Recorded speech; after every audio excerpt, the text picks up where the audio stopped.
80% लोग बहुत ही एक्साइटमेंट के साथ ज्वेलरी बनाने का बिजनेस स्टार्ट करते हैं। वो ज्वेलरी बनाते हैं, सोशल मीडिया पे पिक्स शेयर करते हैं और ऑर्डर्स के लिए वेट करते हैं और थोड़े टाइम में ज्वेलरी मेकिंग बिजनेस बंद कर देते हैं। उनको लगता है कि ज्वेलरी बनाना और ऑनलाइन पोस्टिंग करने से बिजनेस सक्सेसफुल हो जाएगा, बट वो ट्रू नहीं है। अगर आप successfully handmade jewellery business run करके प्रॉफिट को मैक्सिमाइज करना चाहते हो तो आपको बहुत ही अच्छी तरीके से क्रिएटिविटी, बेसिक बिजनेस अंडरस्टैंडिंग और मार्केटिंग स्ट्रेटेजी का सही तरीके से कॉम्बिनेशन करना सीखना पड़ेगा। आज के पॉडकास्ट में मैं आपके साथ 13 टिप्स शेयर करूंगी जिससे आप ये सबका करेक्ट डायरेक्शन में कॉम्बिनेशन करके आप प्रॉफिट मैक्सिमाइज कर सको। मैं चाहती हूँ कि आप हर एक टिप्स को ध्यान से सुने, उसके ऊपर एक्शन लीजिए तो ही आप ग्रो कर पाओगे। हाय, मेरा नाम विश्वा मोदी है, ज्वेलरी बिजनेस कोच हूँ मैं और लास्ट 3 साल में मैंने 3500 प्लस लेडीज़ को घर से ही successfully handmade jewellery business start करने में मैंने उनकी हेल्प की है। मैं मानती हूँ कि हर लेडीज़ को फाइनेंशियल इंडिपेंडेंट बनना चाहिए क्योंकि इंडिपेंडेंट वुमन ही इंडिपेंडेंट कंट्री की फाउंडेशन है। तो चलिए स्टार्ट करते हैं। टिप नंबर 1, आपकी यूनिक ब्रांड डेवलप कीजिए। शुरुआत में आप सिर्फ एक ही टाइप की ज्वेलरी पे फोकस कीजिए। इससे आपको कंपटीशन से हटकर कलेक्शन क्रिएट करने में हेल्प होगी। बाद में 3-6 महीने के बाद आप कस्टमर की डिमांड के हिसाब से दूसरे टाइप की ज्वेलरी बनाना स्टार्ट कीजिए।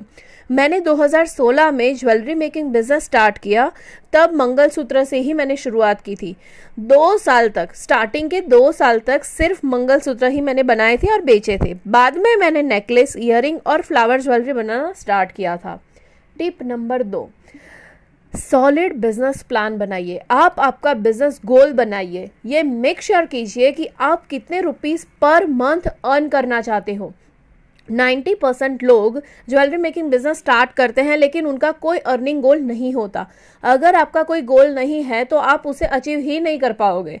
मैं आपको रिकमेंड करती हूँ कि आप अपना गोल बनाइए। आपका गोल 1 लाख पर मंथ होना ही चाहिए। अगर आप इतने गोल के लिए कॉन्फिडेंट नहीं हो तो स्मॉल गोल रखो, 15,000 per month, 30,000 per month. Remember, ये गोल अचीव करना आपका डेस्टिनेशन नहीं है पर जर्नी है। धीमे धीमे आपके गोल बड़े होते जाएंगे। ये गोल अचीव करने के लिए आपको सोचना पड़ेगा कि आपका टारगेट ऑडियंस कौन है, आप कौन सी प्राइस में ज्वेलरी सेल करोगे। टिप नंबर 3, कॉस्ट मैनेजमेंट कीजिए। किसी भी बिजनेस का सक्सेसफुल या फेलियर उसके कॉस्ट मैनेजमेंट पर भी डिपेंड करता है।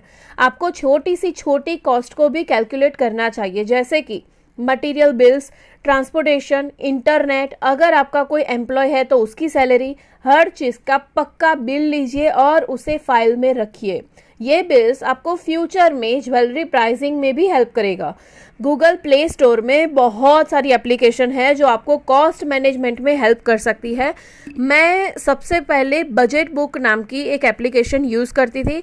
ये बहुत ही सिंपल एप्लीकेशन है और फ्री भी है। आपको सिर्फ इनकम और एक्सपेंस एंटर करना होता है और आपको क्लियर पता चल जाएगा कि आपने कितना प्रॉफिट किया है।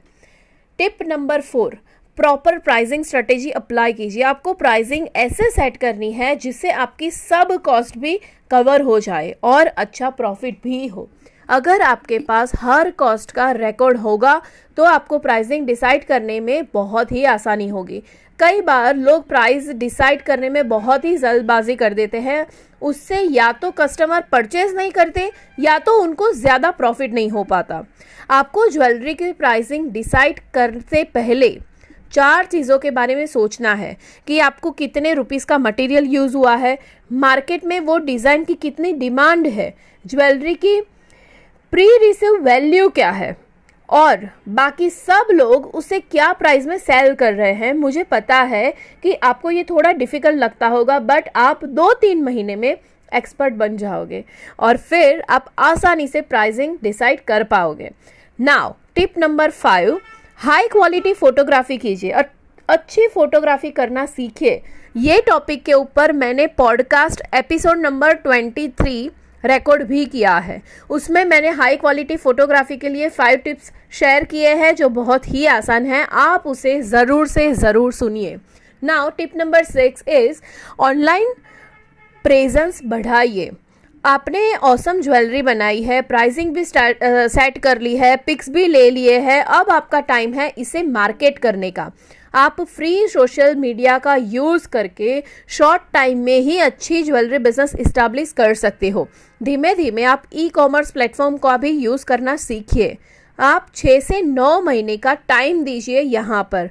रिमेंबर, मार्केटिंग किसी भी बिजनेस का फ्यूल है। अगर आप ऑसम ज्वेलरी बनाओगे पर मार्केटिंग नहीं करोगे तो आप बाद में निराश होकर छोड़ दोगे। कई बार लोगों को लगता है कि मार्केटिंग करना बहुत ही टफ है, डिफ़िकल्ट है, बट वो ट्रू नहीं है। मार्केटिंग भी एक ऐसी स्किल है, आप कंसिस्टेंट प्रैक्टिस से एक अच्छे मार्केटर भी बन सकते हो। Now tip number 7 is engaging description लिखिए। आप अपनी प्रोडक्ट का डिस्क्रिप्शन लिखना सीखिए, वो भी कंपलसरी। अगर आप अभी श्योर नहीं हो कि ये कैसे करें तो आप कोई फेमस इंस्टाग्राम ज्वेलरी प्रोफाइल को फॉलो कीजिए, ई कॉमर्स वेबसाइट में ज्वेलरी को देखिए, वहाँ आप नोटिस कीजिए कि उन्होंने किस तरीके से प्रोडक्ट डिस्क्रिप्शन लिखा है, उनसे सीखिए, मॉडल कीजिए। Now tip number 8 is networking और कोलैबोरेशन कीजिए। आप बाकी सब आर्टिस्ट, ज्वेलरी मेकर या कोई और इन्फ्लुएंसर के साथ कोलैबोरेशन कीजिए, एक दूसरे को सपोर्ट कीजिए जिसमें दोनों का फ़ायदा होने वाला हो। Now tip number 9 is exhibition में पार्टिसिपेट कीजिए। आपके पास ज्वेलरी का कलेक्शन रेडी है तो सबसे पहले आपको घर पे ही एग्जीबिशन कंडक्ट करना चाहिए। 3 मंथ में एक बार घर पर भी एग्जीबिशन कीजिए। आप आपके फ्रेंड्स, रिलेटिव्स और नेबर्स को इनवाइट कीजिए। उसके बाद आप बाहर भी एग्जीबिशन कंडक्ट कर सकते हो। एग्जीबिशन का मेन मोटो आपको कस्टमर के साथ इंटरेक्शन बढ़ाना, रिलेशन बिल्ड करना है। कई बार ऐसा होता है कि जितने रुपीस का एग्जीबिशन के लिए इन्वेस्ट किए होते हैं उतना कवर भी नहीं होता, बट ये लॉन्ग टर्म रिलेशन बिल्ड करने में बहुत फ़ायदा कारक है, रिलेशन बिल्ड स्ट्रेटेजी है। Now tip number 10 is excellent service दीजिए। आप ऑसम सर्विस दीजिए जिससे आप उनका ट्रस्ट विन कर पाओगे और वो आपके लॉयल कस्टमर बन पाएंगे। आप उनके पर्सनलाइज्ड ऑर्डर भी बना के दे सकते हो। शॉर्ट टर्म में आपका लॉस हो सकता है तो हो जाने दीजिए, but long term loyal customer बनाने पर ही फोकस करिए। टिप नंबर 11, मार्केटिंग स्ट्रेटेजी सीखते रहिए। बिजनेस को ग्रो करने के लिए ऑनलाइन मार्केटिंग टेक्निक जैसे कि social media advertising, content marketing, reel making सीखिए और अप्लाई कीजिए। लिमिटेड टाइम डिस्काउंट दीजिए जिससे आप न्यू कस्टमर को अट्रैक्ट कर पाओगे और पुराने कस्टमर को रिपीट ऑर्डर पे गिफ्ट दीजिए। Now tip number 12 is continue improvement करते रहिए। टाइम के साथ मार्केट में ज्वेलरी की न्यू वैरायटी आएगी, न्यू टेक्निक्स भी आएगी, वो सीखते जाइए जिससे आप भी डिज़ाइन फ्रेश और अपीलिंग लगेगी। नाउ कस्टमर के पास उनके पास से फीडबैक लेते रहिए, उनको पूछिए कि इम्प्रूवमेंट के लिए उनको क्या सजेशन है और इम्प्रूवमेंट करते रहिए। टिप नंबर 13, आपके प्रॉफिट को मॉनिटर करते रहिए। आप हर मंथ इनकम, एक्सपेंस और प्रॉफिट को ट्रैक करते रहिए। आप आपकी स्ट्रेटेजी को इस तरीके से मॉडिफाई कीजिए जिससे आपके प्रॉफिट गोल अचीव हो सके। रिमेंबर, बिजनेस एक ऐसी गेम है जहाँ पे टाइम टू टाइम अपडेट होंगे तो आप बहुत ही सारा प्रॉफिट धीमे धीमे ग्रो कर पाओगे। सो नाउ आज की पॉडकास्ट की समरी ये है, यूनिक ब्रांड डेवलप कीजिए, सॉलिड बिजनेस प्लान बनाइए, कॉस्ट मैनेजमेंट कीजिए, प्रॉपर प्राइसिंग स्ट्रेटेजी अप्लाई कीजिए, हाई क्वालिटी फोटोग्राफ्स लीजिए, ऑनलाइन प्रेजेंस बढ़ाइए, एंगेजिंग डिस्क्रिप्शन लिखिए, नेटवर्किंग एंड कोलैबोरेशन कीजिए, एग्जीबिशन में पार्टिसिपेट कीजिए, एक्सीलेंट सर्विस दीजिए एंड मार्केटिंग स्ट्रेटेजी सीखते रहिए, कंटिन्यूसली इम्प्रूवमेंट करते रहिए। एंड लास्ट 13 इज प्रॉफिट को मॉनिटर करते रहिए।